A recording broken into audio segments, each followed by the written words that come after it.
Well, good morning from Nelson Creek Farms. We got another project going on today. I've got a lot of projects to do. If you've ever noticed, I've mentioned that in a lot of the videos that we do. I'm out here in the shop this morning.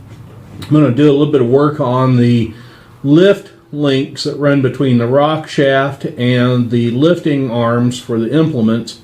We got to change those around between the 850 and the John Deere Model 50. The Model 50 John Deere is the new and improved Model B tractor. The 850 is a grandson to the N series tractors. Yeah, it's about double the horse and another 1,000 pounds in weight or so. This is one of those lift links right here that I was talking about that need to be replaced, and there is a duplicate over on this side. Okay, now hopefully you can see the lift links that I'm talking about we're going to replace. We're going to replace all of this one here. And this one has the adjustable little hand cranky doodad on it to change the length so you can tilt left or right, whatever's on the implement, which is on the back of it. These are going to be real easy to take off. It's kind of a homemade hokey thing. That's why I say they're not correct for this tractor. Alrighty, there's your shot of me actually working on getting some bolts loose here on the first of the lift arms here. Got a funny little round-headed bolt with two flat sides on it. And of course this thing here is some sort of a funky lock nut of some sort that's going to go away. Yeah, I don't want that. And yep, that just taps right out. Okay, that one's loose. Now we'll move over here to the next one and see if we can't repeat the process here right quick. Yeah, and we don't even need the wrench maybe. Yeah, we do. Okay, I may speed up this video so you're not bored to death watching the back of my bald head try to undo this nut right here. But anyway, these are actually coming apart fairly easily, like they should come apart on the back of the John Deere. So, one thing I did notice though while I'm standing here working on this is the one of the previous owners. Yeah, by the way, that is a certified farmer hammer.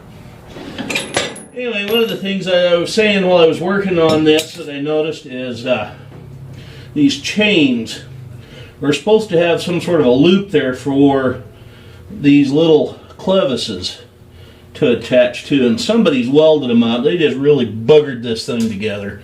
Really just kind of makes me ill. Anyway, this, I already pulled the cotter pin out. Oh, that pin came out real easy.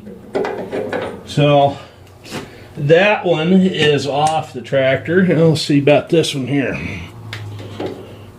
Yep, same thing. That's off the tractor and good to go. Okay, if you recall in the video I did a little bit earlier about those chains on the lift arms, that right there is the actual correct piece, and I discovered that I must have put those on these lift arms when I installed the thing on the John Deere 50. So now what have I got to do but is to get my angle grinder over here and cut all of this welded up gobbledygook mess off of both of those, put the bolt through it with those little fun little doohickeys, and then these little clevises right there can hook onto them like that is done to that welded on link right there.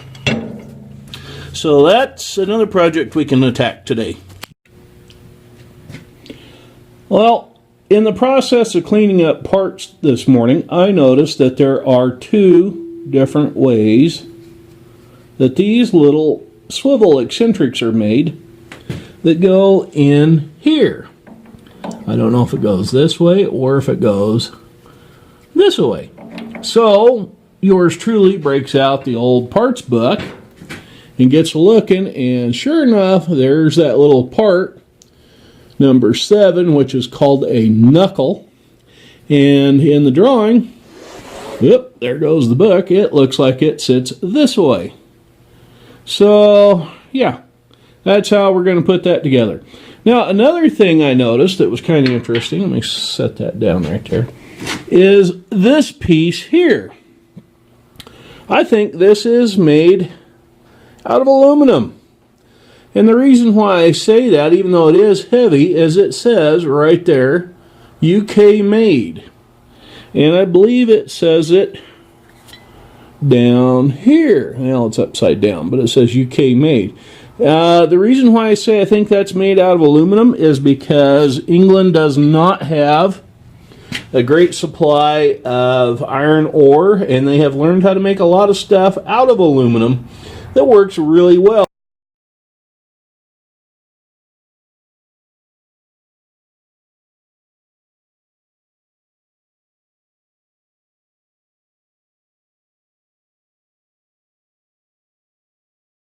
Okay, as I was cleaning up the crank leveler, instead of the twisty type like we took off the tractor, I see England cast into that little swivel knuckle. And way down here is another made in UK thing, or UK made. So anyway, I don't mind English parts being on the back of my 850 Ford tractor. I'll take those any day over anything made in China. Okay, the back end of the 850 Ford has all been changed out with the correct parts, and the other parts are over on the John Deere 50. One thing I did notice while working on it is that arm at the end is bent to the right, and so is this one. So something must have hit that at some point in its life and bent those. And then the other thing I noticed, and you may have earlier, is this top link bracket is all cobbled up. So we're going to order a new one of those and replace that as well. It's got a piece welded onto it, kind of half shoddily. Instead of being replaced, somebody just welded to it and they walled out the holes good. I don't know how well you can see that, but anyway, yeah, those holes are pretty well shot. So anyway, yeah, that's going to get replaced as well. Anyway, the job is done for putting on the correct parts on the back end of the 850 Ford tractor.